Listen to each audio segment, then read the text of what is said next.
This is Dawn's Astrological Vision. Welcome back. Stand by for Virgo March 2017 General Forecast. Welcome back, Virgo Sun Sign, Rising, and Moon Sign. Virgo, your ruler Mercury is transiting the sign Pisces until the 17th. This is your 7th house, and you should have increased communications with your marriage partners, business partners, and the general public. Relationship matters occupy your mind more so than usual at the moment. You will be thinking about the dynamics between yourself and others. This could also be a time for negotiations or, in certain circumstances, communications with opponents. You may be doing public relations work, counseling, negotiating, or arbitration during this cycle. You are more diplomatic now. Some Virgos may be more involved with bargaining or the formulation of legal contracts. There could also be an increase in your social interactions with brothers and sisters, neighbors, friends, co-workers, and group associates. On the 17th, Mercury moves into the sign Aries, your 8th house. Communications now tend to involve joint finances, corporate business, wills, insurance, taxes, and alimony. This transit may coincide with discussions involving shared financial concerns, loans, or even wills and legacies. Watch out for a tendency to worry or experience anxiety. The planet Venus is going retrograde this month from March 4th until April 15th. The big red light is Venus retrograde, which is a deal breaker if you're looking for a wedding date over the next 40 days. For the general population, it's a time for some introspection and reassessment of personal values and how they are working out. For you, Virgo, business opportunities may present themselves now. With the retrograde in the 8th house, you may feel a sense that there is something you forgot. Something missing that used to make you happy and has somehow been left behind. That often happens when you move on to the latest promises and developments and inadvertently leave the reasons you used to have fun behind. It may be time to trade some of the new in for the old, to revisit what worked before as well as what might be the wave of the future.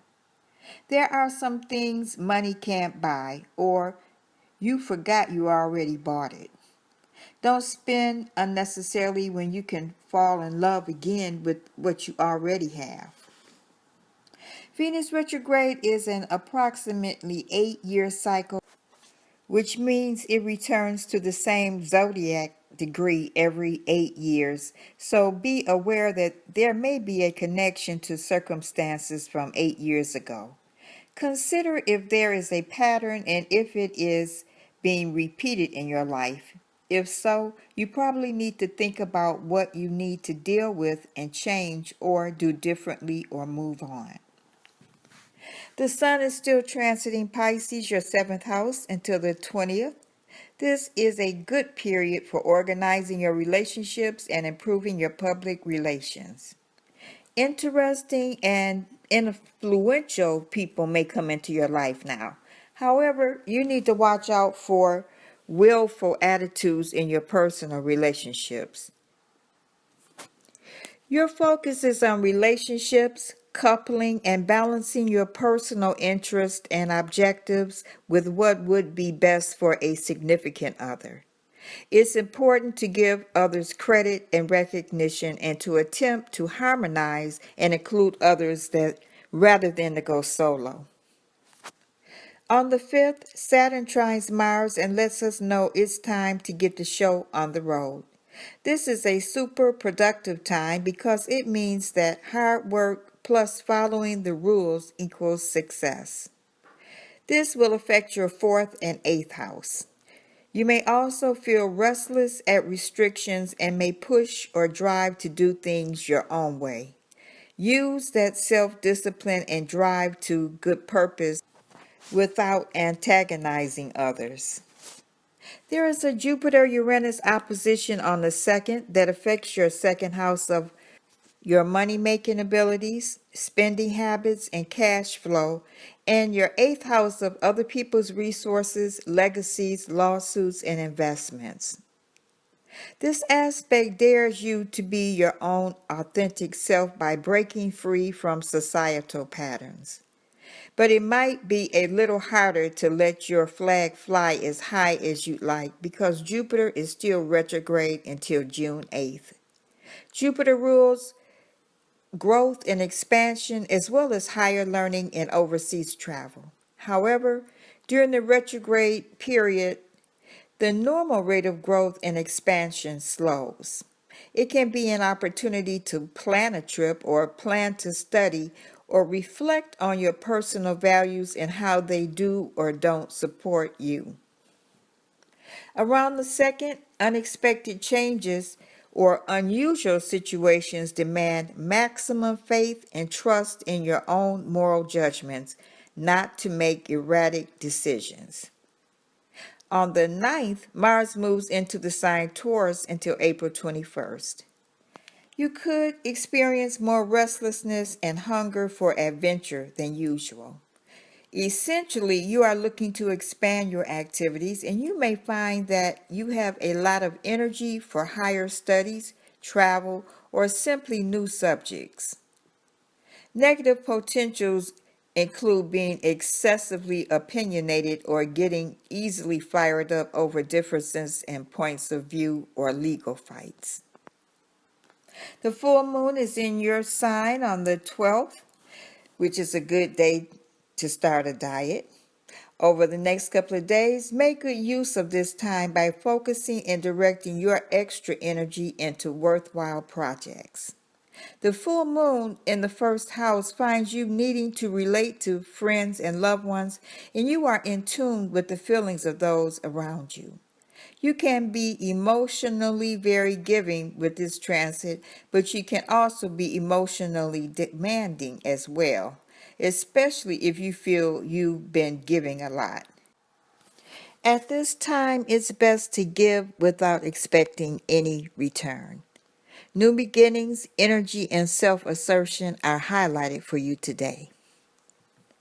Mercury moves into the sign Aries on the 17th, and the Sun moves into Aries on the 20th.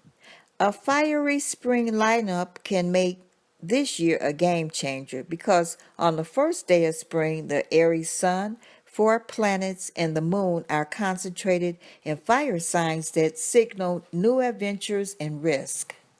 This is your 8th house, Virgo, and over the next 30 days, you may find yourself increasingly involved in business arrangements with others, which can entail sharing resources or borrowing money. Influential people may make their means available to you.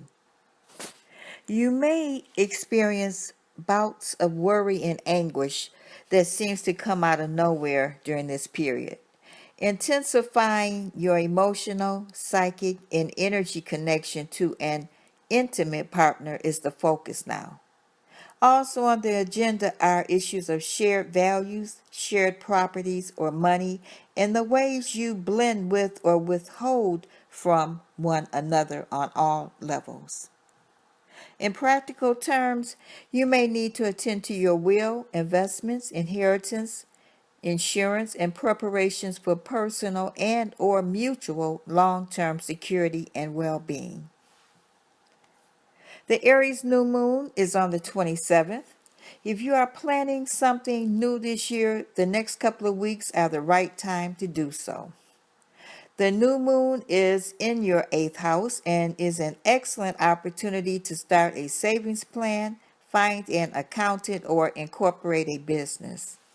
The foundation you build now will begin to bear fruit within 3 to 6 months, so plan well.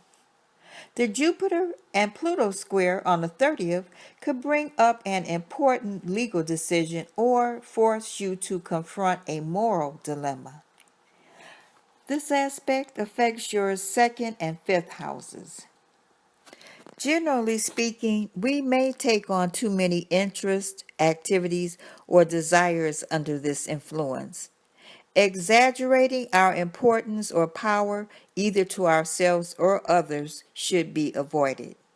Your belief system could be challenged now, and the need for a major attitude change arises, or you might have to face narrow mindedness in others or in yourself. Trying to force your belief on others will only lead to frustration. The tendency now is to push too hard in general and to ignore the important details. Thinking in big terms is fine as long as the practical details of any pursuit are also considered.